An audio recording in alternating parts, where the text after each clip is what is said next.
بسم اللہ الرحمن الرحیم۔ میں Riaz Ahmed Rajput channel welfare for crusher کے ساتھ حاضر ہوں۔ یہ جو آپ سے میں اب ویڈیو شیئر کرنے لگا ہوں، جو باتیں آپ سے شیئر کرنے لگا ہوں، اس کو آپ زیادہ سے زیادہ واٹس ایپ گروپ میں پھینکیں اور اس کو زیادہ سے زیادہ فیس بک پہ شیئر کریں کہ یہ ایک میسج ہے آنے والے وقت میں جو مطلب موجودہ دور میں دیکھ رہا ہوں۔ یہ 1994 میں کچھ چیزیں میرے سامنے تھی تو آج وہ موجودہ وہ واقعتاً ہو رہی ہیں۔ تو اس دور میں حاجی حنیف طیب، یہ وزیر پیٹرولیم گیس کی جو ہے نا یہ وزارت ان سے ختم ہوئی تھی، تو ان دنوں یہ ہمارے ادھر اسلام آباد میں آئے تھے دفتر کے اندر، انہی کا دفتر تھا وہاں پر المصطفیٰ ویلفیئر ٹرسٹ کا، اور میں وہاں نوائے انجمن ATI کا جو ایک رسالہ ہے اسٹوڈنٹس کا، وہ اس وقت زمانے طالب علم بھی تھی، میں وہاں رہتا تھا اسٹوڈنٹ کے جو ہے وہ اس کے دفتر میں نوائے انجمن طلبہ اسلام کے۔ تو وہاں جب حاجی حنیف طیب جب آتے ہیں تو میں ان سے بات کرتا ہوں، انہیں ہاتھ پکڑ کر میں ایک سائڈ پہ لے جاتا ہوں۔ سب ان کی سیکورٹی سب حیران تھے کہ یہ لڑکا جو ہے ایک سائڈ پہ کیوں لے کر گیا ہے۔ میں نے کہا جی حاجی صاحب، میر جو ہے نا کراچی سے کچھ لوگ یہاں دفتر میں آئے ہوئے تھے، تو میرے ساتھ کوئی عجیب سے معاملات ہو رہے ہیں، میں وہ دیکھ رہا ہوں کہ میں نیند میں سویا ہوا تھا، تو ایک دم میرے سینے سے منہ سے اللہ اکبر کی آواز نکلی اور میں اٹھ کے بیٹھ گیا۔ تو اللہ اکبر کی آواز نکلی تو میں نے وہ لڑکے سب جو کراچی سے آئے ہوئے تھے بڑے حیران تھے، ATI کے جو لڑکے تھے، تو میں نے جب ان سے باتیں کی تو حاجی حنیف طیب سے میں نے بات کی، جی اس طرح میرے ساتھ ہے، جو ہے وہ کہہ رہے تھے آپ سوئے ہوئے بھی اللہ اکبر کی آوازیں نکال رہے تھے اور ایک دم آپ اٹھ کے بیٹھ گئے ہو۔ تو پھر میں نے کہا جی اس سے یہ 17 رمضان المبارک کو جو ہے میں دیکھتا ہوں کہ اسلام آباد کے اندر ایک بہت بڑا مزار ہے، اس کی ایک سائیڈ کے دامن سے جو ہے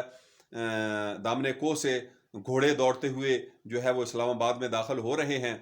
تو قرآن پاک کی یہ آیت پڑھی جا رہی ہے، کم من فئۃ قلیلۃ غلبت فئۃ کثیرۃ باذن اللہ ان اللہ مع الصابرین، کہ بعض اوقات چھوٹا سا گروہ بہت بڑے گروہ پر غالب آ جاتا ہے، اللہ جو ہے وہ صبر کرنے والوں کے ساتھ ہے۔ اللہ کے حکم سے جو ہے وہ بہت بڑے گروہ پر جو ہے وہ چھوٹا سا گروہ غالب آ جاتا ہے اور اللہ صبر کرنے والوں کے ساتھ ہے۔ تو میں نے کہا جی رمضان المبارک کو، یہ 17 رمضان جنگ بدر کے جو یوم البدر ہے، اس دن اس رات میں یہ ساری چیزیں دیکھ رہا تھا۔ تو میں مطلب جو ہے وہ میں نے کہا جی یہ میرا ایک چھوٹا سے ذمہ دار گھرانے سے تعلق ہے، اور میرا کوئی جو ہے نا وہ اتنا مذہبی گھرانہ بھی ہے، لیکن میں کو عجیب سے کچھ مناظر دیکھ رہا ہوں۔ اس سے پہلے ایک میں نے دیکھا وہ جو میں خواب کی تعبیر جب میں بتائی تو اس میں تعبیر والے نے بتایا، ایک عرب ساتھی تھا، تو اس نے کہا آپ کے ملک کے اندر جو ہے غدار لوگ آئیں گے، جو آپ نے خواب میں دیکھا کہ زمین میں بہت بڑی دھراڑیں پڑی ہوئی ہیں، تو وہ پریشان ہو، اور وہاں فوجی نے مورچہ جو بنایا ہوا ہے وہ ہلال شکل کا وہ بنایا ہوا ہے، اس نے مورچہ حلال شکل کا پہلے چاند کا جو ہے، تو اس کے بعد میں جاتا ہوں اس کے فوجی سے پوچھتا ہوں کہ ہمارا بڑا بڑا اسلحہ تو امریکہ کے کنٹرول میں چلا گیا ہے، تو یہ چھوٹا اسلحہ ہمارے پاس رہ گیا ہے۔ تو زمین پھر تھوڑی دیر بعد میں باہر نکلتا ہوں، ایسے گھومتا ہوں تو زمین کو بڑی بڑی دراڑیں پڑی ہیں۔ تو اس عرب ساتھی نے بتایا کہ آپ کے ملک کے اوپر حکومت جو ہے وہ غدار کریں گے، اور وہ غدار جو ہے جب آپ کے ملک سے غداری کریں گے تو پھر انشاءاللہ باذن اللہ ایک گروہ جو ہے وہ مذہبی لوگوں کا، وہ چھوٹے چھوٹے گروہ اکٹھے ہو جائیں گے، ایک گروہ بنے گا، اور پھر آپ کے ملک پاکستان کے اندر اسلامی انقلاب آ جائے گا، اور جو ہے وہ آپ اسلامی انقلاب کے بعد آپ جو ہے وہ بڑے دنیا مسلمانوں کی رہنمائی کرو گے۔ تو یہ چیزیں میں نے کہا جی یہ میں دیکھ رہا ہوں۔ اس کے بعد تھوڑے دنوں کے بعد جو ہے وہ ڈاکٹر ظفر اقبال نوری جو ہے، ڈاکٹر ظفر اقبال نوری یہ ATI کے مرکزی صدر تھے، ان کے بعد سیدی صاحب بنے مرکزی صدر۔ تو میں مجھے پتہ بھی نہیں ہے سیدی صاحب کا گھر کدھر ہے اور کہاں ہے، اور میں اتنا پتہ ہے سرگودے میں ہے، سرگودا میں اتنا بڑا سرگودا، اور میں ایسے ہی پوچھتے ان کے گھر تک پہنچ گیا۔ تو جب سیدی صاحب سے میں باتیں کر رہا تھا تو وہ بڑے حیران تھے میری باتوں سے، اور میرے وہاں مطلب جو ہے پہنچنے پر مطلب مجھے معلوم نہیں تھا میرے بارے میں ان کو، تو جب ان کو پتہ چلا کہ یہ نوائے انجمن کے دفتر سے آیا ہے تو یہ ساری چیزیں حیران تھے میری ان باتوں کو سن کر. تو اس کے بعد جو ہے میرا جو ہے جماعت اسلامی کے جو ہے یہ ابھی جو پچھلے دنوں میں کلثوم کا جو ہوا تھا پچھلے عرصے کے اندر الیکشنوں کے پچھلے عرصے میں کلثوم نواز اور جو ہے یہاں پر ڈاکٹر یاسمین کا ہوا تھا الیکشن. اس میں جماعت اسلامی کو ایک مذہبی جماعت سپورٹ سمجھ کر میں ان کو سپورٹ کر رہا تھا کوئی دوستوں کے ساتھ. تو وہاں اکثر لوگوں سے جو ہے وہ میری مطلب وہاں معلومات ہوئی اور جو بھی ان سے گفتگو میری ہوئی تو یہ لگ رہا تھا کہ یہاں پر جو ہے اب مذہبی جماعتوں کا الیکشنوں کے ذریعے آنا یہ بہت مشکل ہے. اس کے بعد جو ہے اب وہاں پر ایک زور دکھایا تھا سب سے زیادہ اس نے فلاح انسانیت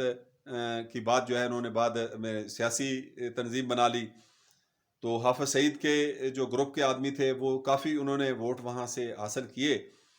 لیکن مذہبی جماعتوں کے ووٹ سارے ملا کر بھی جو ہے وہ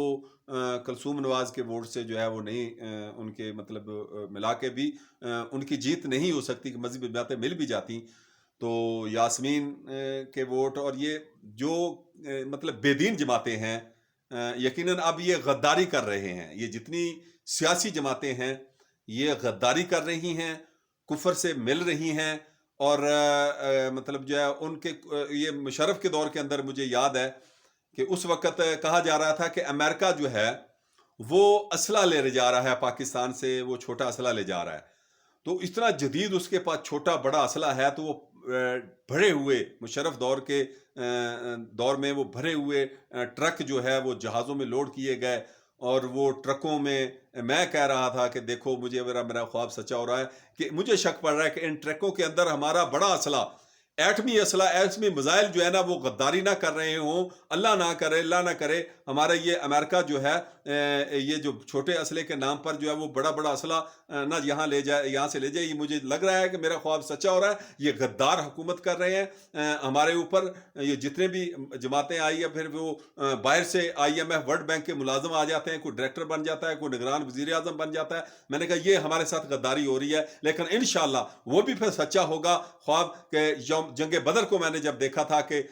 چھوٹے چھوٹے گروہ جو ہیں وہ اسلام آباد میں داخل ہو رہے ہیں مذہبی گروہ یوم البدر ایک جنگ بدر بھی پھر میں نے کہا وہ پاکستان سے اٹھے گی اور پھر جتنے بھی غدار ہیں ان کو وہ عبرتناک سزا دیں گے.